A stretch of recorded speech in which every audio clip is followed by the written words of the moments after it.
Welcome back to Yap Fest 2024. I've done one of these NFL mock drafts for the last 7 years. We'll make it an eighth. How about that? Here we go. NFL mock draft 2024. I might not make YouTube videos, but I at least know how to sit on PFF, mock draft simulator, and pick players that I don't know if they'll be good or not. One player I'm pretty sure will be good, pretty certain actually, is Caleb Williams, going to the Chicago Bears. This is bold. This is really bold. I didn't watch Andrew Luck coming out of college. I think in my years of evaluating quarterbacks, to mix success, see the Justin Herbert video if you don't know about my mixed success. I think Caleb is my favorite quarterback I have evaluated other than Joe Burrow, and he's probably tied with Trevor Lawrence. But that's it. I think in 7 years, Caleb is the second, maybe third best quarterback I've seen. I think he's a slam dunk pick for Chicago, who's never really had a good quarterback, like ever in their franchise history. I think Caleb's just such a no-brainer pick here. I just can't get behind the people saying they could see him busting. I can't. A player I maybe could see a little more is going to be the second overall pick. I still think he's going to be an excellent, excellent quarterback. Probably a top 10 quarterback I've ever watched. Still a great player, at least coming out of college. We're going to go Drake May here. I think Drake May, super high ceiling. I think there's a lot of amazing stuff he can do that would maybe make him the first overall pick quarterback if I couldn't see Caleb doing those same things. But since Caleb's so good, I think Drake May's getting a little underlooked, perhaps, because of how amazing Williams is. But I think May is a no-doubter second overall pick type quarterback. Great arm, great improvisational skills. I still can't talk. Don't worry. That has not gotten any better since the last mock draft. So we're going to do Caleb here at pick 2. And then at 3, the Patriots do have Jacoby Brissett. I think Jacoby Brissett's a pretty good quarterback. But I think we have to go Jayden Daniels here. He won the Heisman, had the best stats in college football. I think he might have a higher floor than Drake May just because of his rushing ability. Just adds an extra level to the floor that May has, but I think Daniels has at least an ability to move a little better. I don't think that's a hot take necessarily. So I think he can come into New England, and I don't think he'll have a problem beating out Jacoby Brissett as much as I like Jacoby. I just think New England needs good quarterback play because they're not that far off from being decent and competing if they can get a Pro Bowl level quarterback in, which I think Daniels can be. The next pick, there are two schools of thought. Either Arizona picks Marvin Harrison or someone trades up and takes J.J. McCarthy, who I think, quite frankly, is not good, and you're not going to see him get picked today. I didn't mean to spoil this, but J.J. McCarthy, I think he's stinky. He's not in my first round. We're not doing trades anyway, so we're going to take Marvin Harrison here, which I think this top 4 in some capacity is going to be how the draft goes. Whether you switch Daniels and May is up to you. I think this top 4 will be how the draft goes tomorrow night. 5's where the draft starts.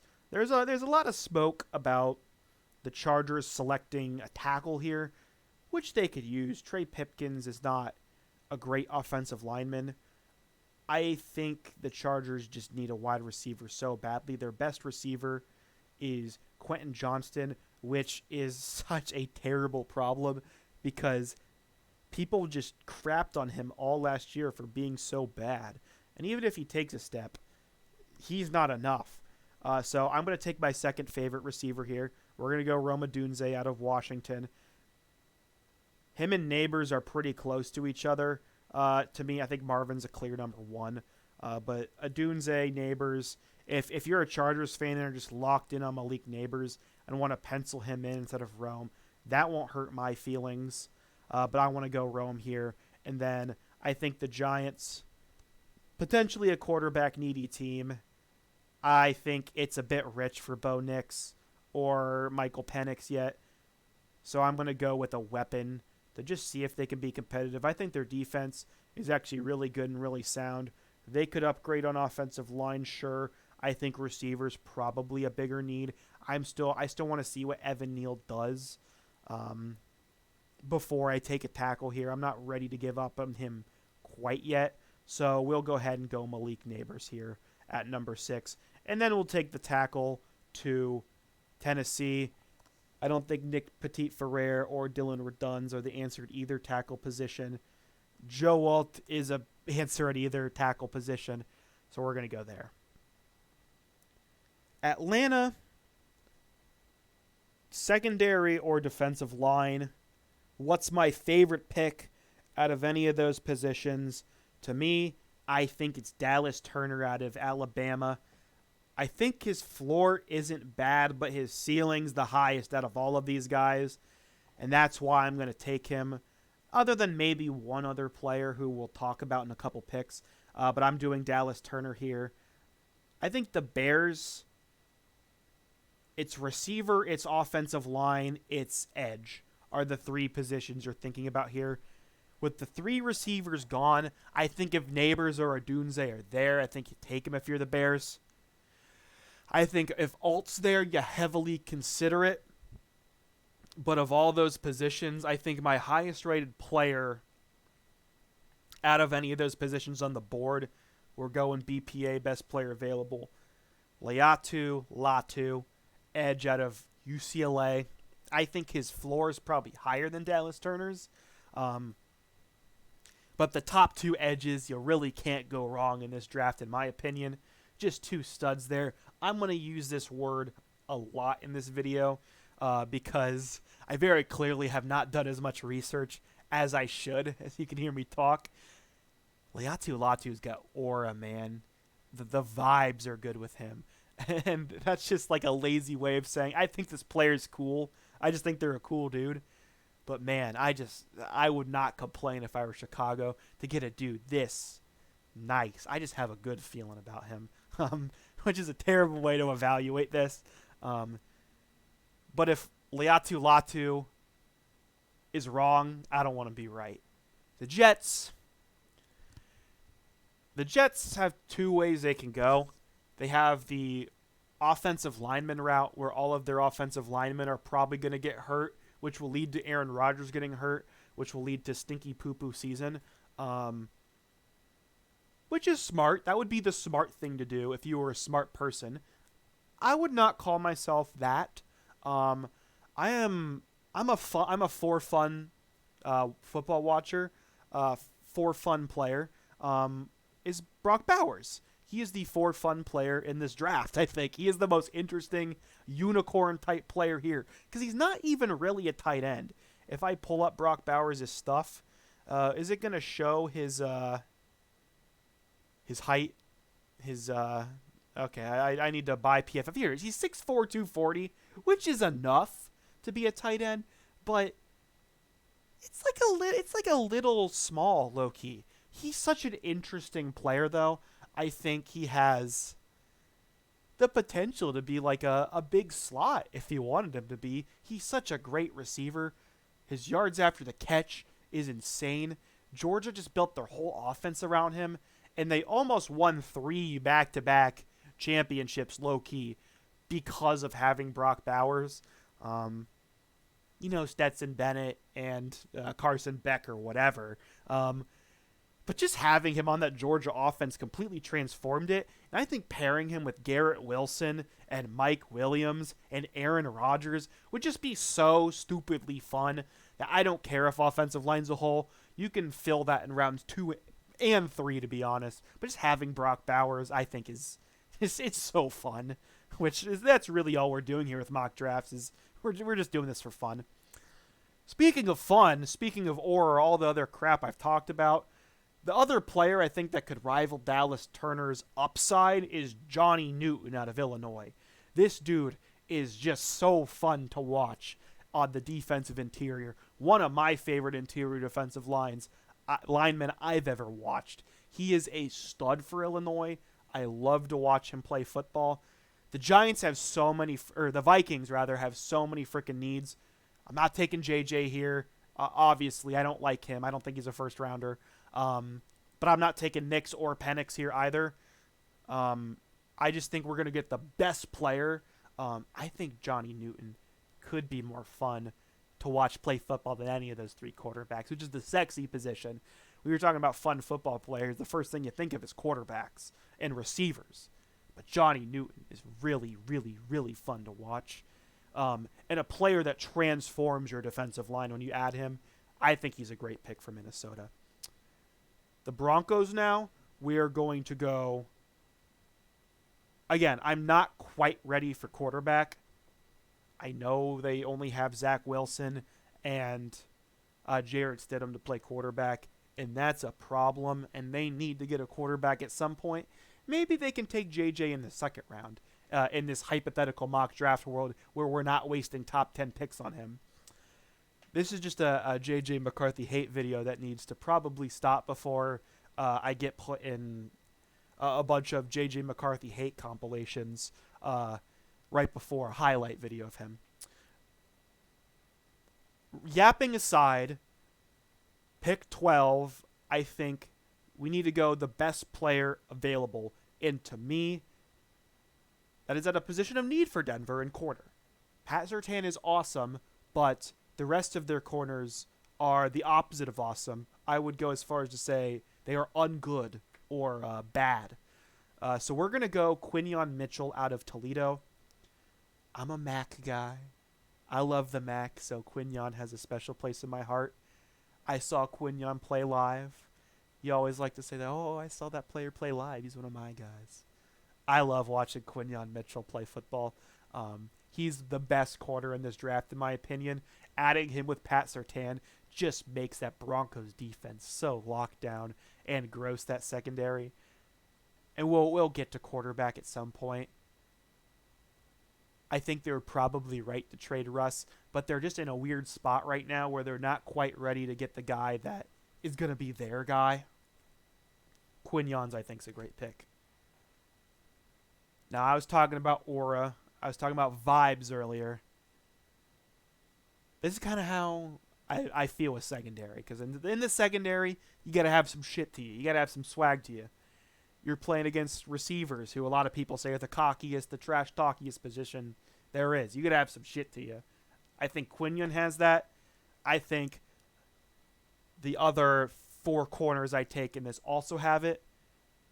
But, man, Cooper DeJean is really fun to watch play football. A lot of people say this is high for him.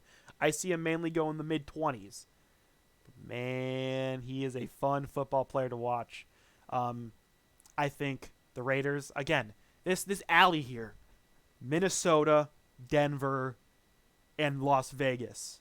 Those three teams need a quarterback so badly, but there's just not a guy for them to take right now who I think is worth it. And I'm not reaching because you can't afford to burn a top 10 pick or a top 15 pick when you could get a player who's really good and you could get a quarterback later. Maybe you can, maybe you can't. Spoiler, in this world, you probably can. In this world I'm fabricating. So we're going to go Cooper DeJean, who I just think is a very, very... He's so exciting. He's so fun to watch play. He was a lockdown corner at Iowa. I think he'd play a great safety. He's a great returner. You get so much out of Cooper DeJean. And it's just fun to say. He's the white boy corner. I just think there's something about that it just sells me on him, that I can't see him bust. The Saints, we're going to go tackle here. They need a tackle really so badly. I'm going to go Taliese Fuaga here.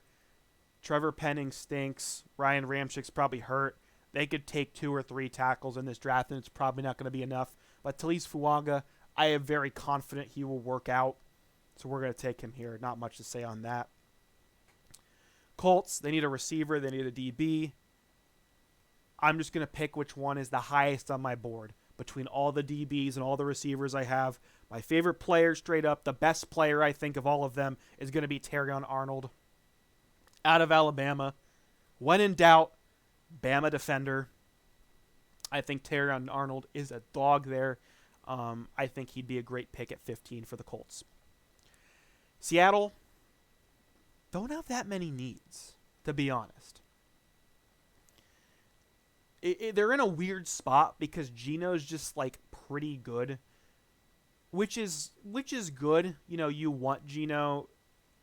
He's way better than you thought he would be, but he's not gonna become like this all-pro level quarterback. So you have to build the best roster you can around him, and I think Seattle's done a really, really good job with that.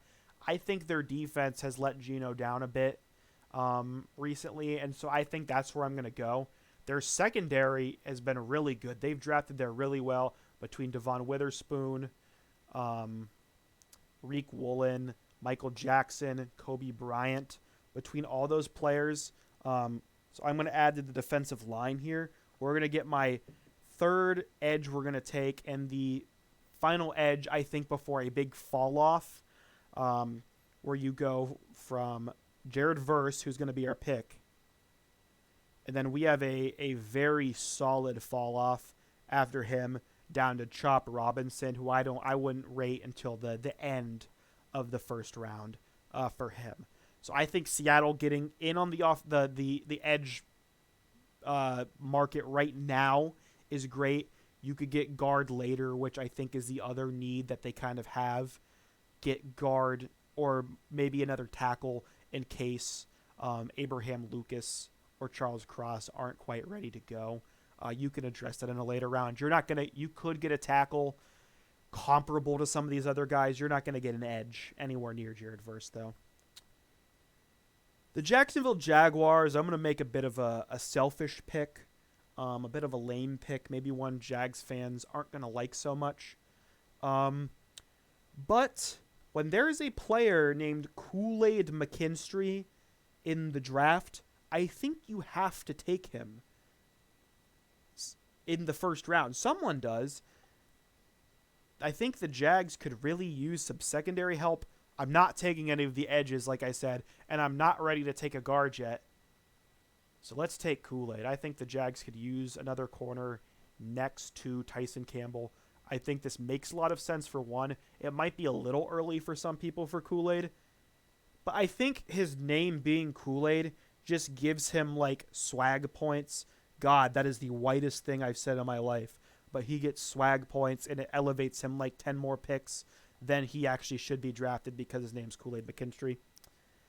The Cincinnati Bengals, there's been a bit of a narrative with this team. Also, full disclosure, I'm a Bengals fan. I'm in shambles right now because Trey Hendrickson wants to leave my team. I'm sitting next to my signed T. Higgins jersey, and T. Higgins wants to leave the team. We need to win a Super Bowl this year. What would derail the Bengals winning the Super Bowl this year? There are two things, in my opinion. In the AFC title game against the Kansas City Chiefs, it could get derailed because the Bengals and Chiefs have classic games against each other. The other thing that could derail it is Joe Burrow getting hurt again. We cannot let that happen. The Bengals' offensive line is improved again, upgrading to Trent Brown at offensive tackle this year. I think he is better than La'el Collins was. So we've improved there already. What if one of these guys gets hurt? There is a natural progression from offensive linemen get hurt to Joe Burrow get hurt. So we're not going to let that happen. We're going to take Troy Fautanu out of Washington. Fautanu is so great for this team. He is the ultimate insurance policy for the Bengals. He can play all the offensive line positions. So if any of them get hurt, we are good. I think he is a better guard than Cordell Volson right now. We can move Cordell Volson to the bench, put in Fautanu, automatically gets better. However, if one of the tackles gets hurt, if Ted Karras gets hurt, if Alex Kappa gets hurt, you can plug him straight in and you automatically won't have to worry for Joe Burrow's life. They are getting better no matter what. getting Troy Fatanu here. He is the ultimate insurance policy to say, this is the last year of Trey Hendrickson, the last year of T. Higgins, the last year of certain fan favorites on the Bengals. Let's get the Super Bowl this year, because it's time to panic if we don't. And you need Joe Burrow to be upright for that to happen, so we're going to take him. I think the most elaboration you ever hear on a Troy Fatanu pick in a mock draft. The Rams, they lost Aaron Donald. That is going to be a shell shock for them because they've had pretty mediocre players on defense.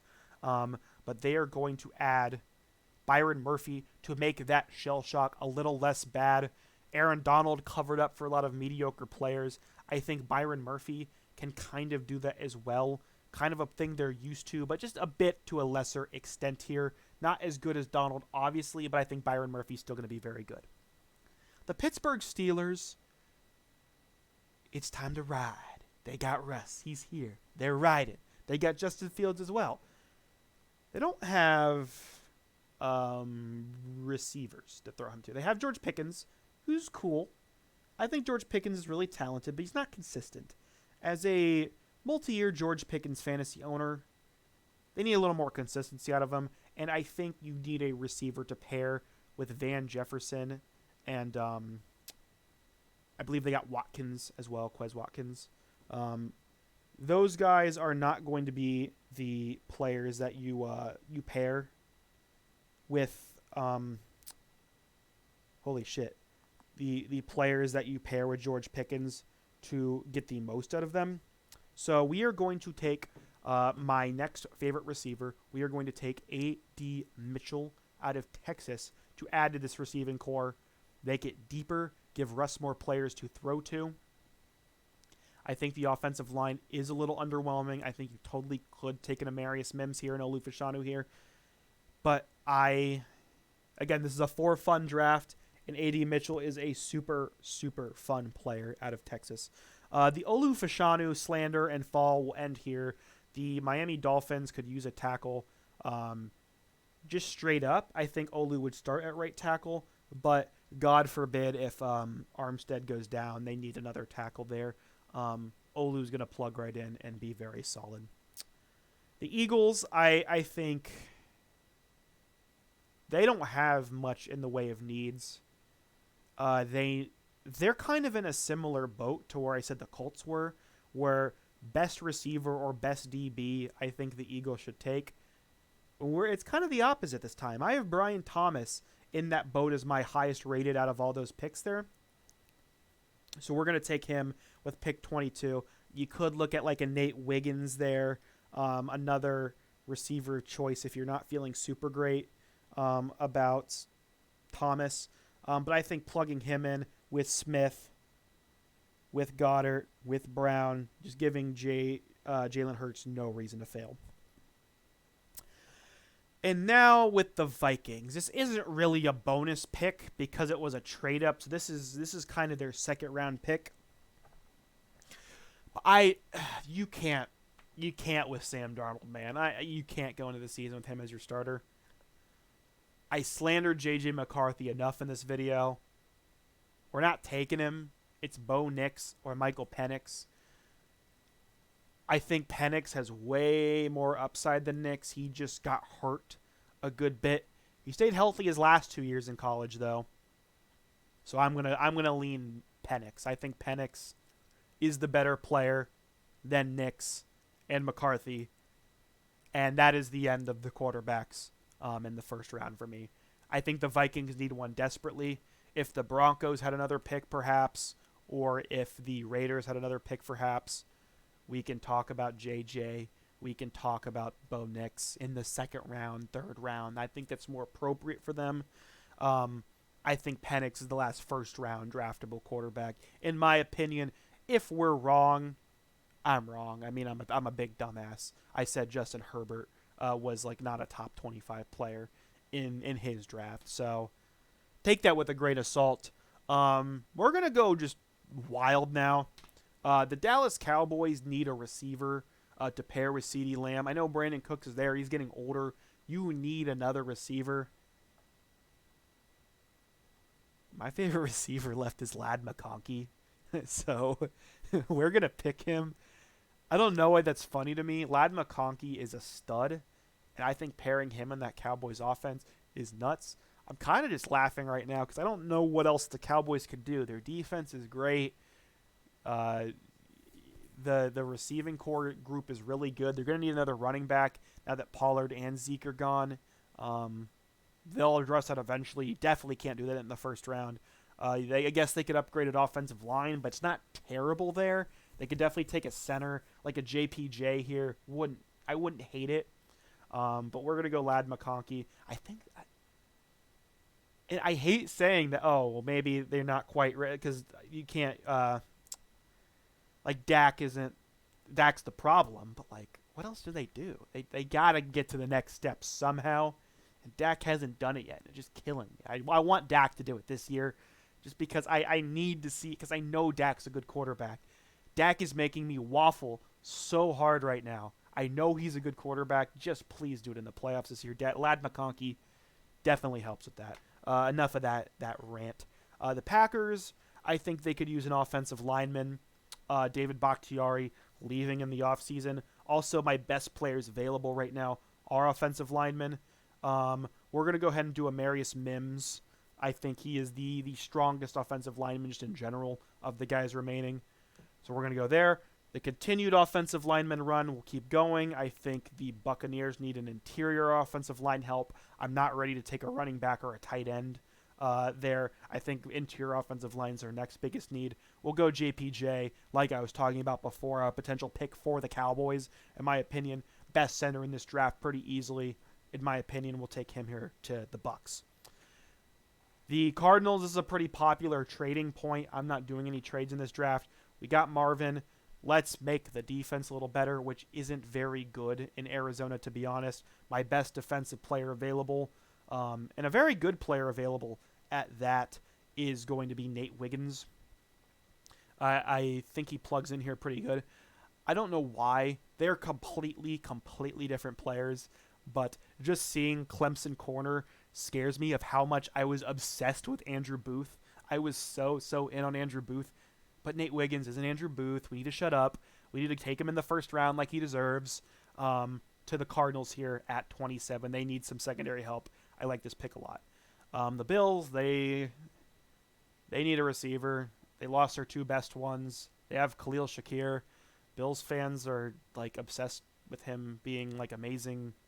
Even if he is amazing, they need another receiver beside him. They need a wide receiver too. Even if Khalil Shakir comes in and becomes like the best receiver in the league. So we're going to take one here. My favorite of the guys on the board is Xavier Legette.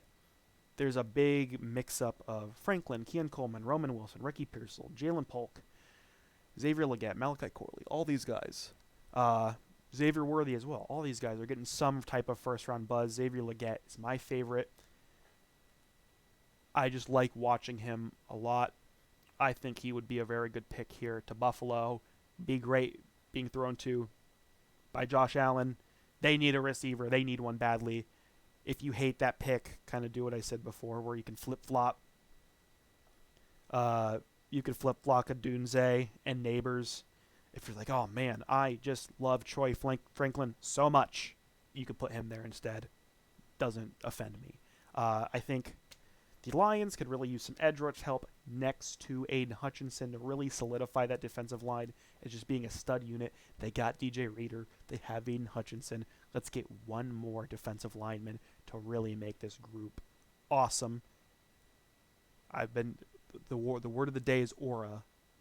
We're doing Chop Robinson. That is just a name of someone who is going to be a great edge rusher in the NFL. He's fallen a bit in consensus rankings. I still think he's a really great player.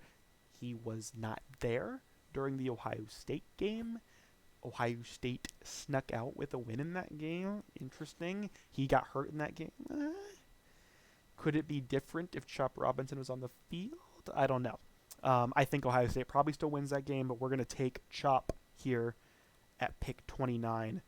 Also giving Dan Campbell a guy named Chop Robinson just seems like a cheat code. The Ravens, I think they need an offensive tackle again. Stanley has not been able to stay super healthy, and they also lost offensive linemen this free agency. So we're going to take J.C. Latham here. He has fallen way too far enough. The Ravens say, gimme, gimme. J.C. Latham here at 30. And then another player who's fallen far enough is Graham Barton.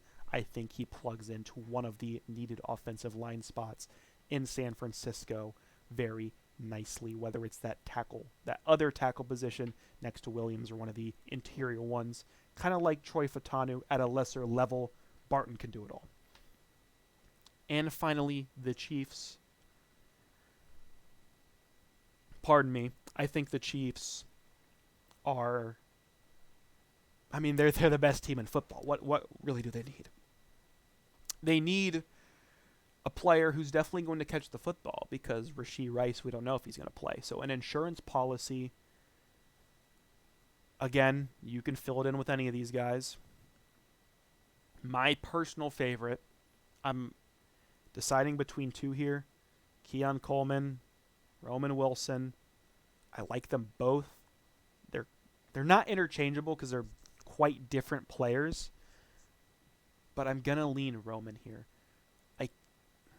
There's just something about Roman at Michigan. He just was always in the right spot, making the play every time, and I think there's something to be said for that. I think there's something about Roman Wilson where he would just be disgusting with Patrick Mahomes. So, there's the mock draft. Was this video good? No. Was it unwatchable? Maybe. You could argue. One could argue it was unwatchable. But if you did like it, please drop that like on the video and subscribe. If you were appalled by it, please drop a dislike and subscribe and unsubscribe, I suppose. But yeah, that's enough rambling for me, enough yapping. I went like 10 more minutes than I wanted to on this, which is about right from how much I've rambled. So that's enough for me today. I never know how to end a video, so we're gonna end it now.